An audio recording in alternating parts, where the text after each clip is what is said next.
რას გეტყოდა ახლა? რა არის ყველაზე მთავარი? რასაც ახლა გეტყოდა?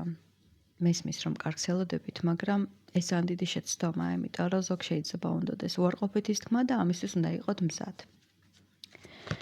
რას გეტყოდა ახლა? ხალი ძალა, როგორ გაბედავს ახლა რამე უარყოფის თქვენზე, ან თუ მამაკაცი ხართ, რა თქმა უნდა, თქვენს საპირისპიროდ გადაიტანეთ, რას გეტყოდა და რომ ხარ საუკეთესო, ძლიერი, ლამაზი, მიმზიდველი, ბრძენი, საოცარი ვნება აქვს თქვენს მიმართ და იმედია გონებას არ დაკარგავს, მაგრამ არ ვიცი, აქ მომდის ის მომენტი, რომ რაც ასეთი მაგარი ხარ, უფრო მეტის იმის მაგარი, რომ რაღაცა წინ წამოვიდეს და წინსვლა გააკეთოს, უკან მიდის ადამიანი.